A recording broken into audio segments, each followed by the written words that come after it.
ഗ്രൗണ്ടിൽ കളിക്കാൻ വന്നാൽ ഇപ്പൊ ഉള്ളൊരവസ്ഥയാണിത്. നമ്മൾ വലിയ സ്റ്റാറ്റസിലും സ്റ്റോറിയിലും ഒക്കെ ഇത് കാൽപന്തിന്റെ നാടാണ്, പിന്നെന്താണ് ഫുട്ബോളിനെ പ്രേമിച്ച ആൺകുട്ടികളുടെ സാമ്രാജ്യം എന്നൊക്കെ പറയും. കളിച്ചാൻ വന്നു കഴിഞ്ഞാൽ ഒരാളുമില്ല. ആദ്യം ഈ പോസ്റ്റ് കൂടെ എനിക്ക് കളി നടന്നിരുന്നത്, ഈ രണ്ട് പോസ്റ്റിൽ ഇതിന്റെ നീളവും വീതിയും കണ്ടില്ലേ. ആളില്ലാതായപ്പോ എന്താ ചെയ്തറിയോ? കാണിച്ചുതരാം. 7 ആളില്ലാത്തോണ്ട് എന്ത് ചെയ്ത്, എന്നാ 5 ആളെ വെച്ചിട്ട് ഫൈവ്സ് കളിക്കാന്ന് വിചാരിച്ചിട്ട് ഈ പോസ്റ്റ് വെച്ചു.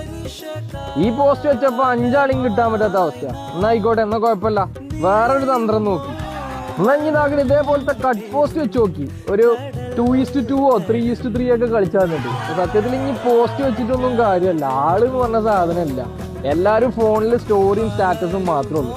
അഖിലേന്ത്യയിലൊക്കെ സ്റ്റേഡിയത്തിൽ 10ഉം 20ഉം തട്ടിലൊക്കെ ഫുള്ള് ആൾക്കാർ മലപ്പുറത്ത് ഉണ്ട് എന്ന് പറഞ്ഞിട്ട് നമ്മക്കോ നമ്മളെ കുട്ടികൾക്കൊന്നും ആരോഗ്യം, ഫിസിക്കലായിട്ടുള്ള ഒരു ഫിറ്റ്നസ് ഒന്നും ഒരിക്കലും ഉണ്ടാവില്ല.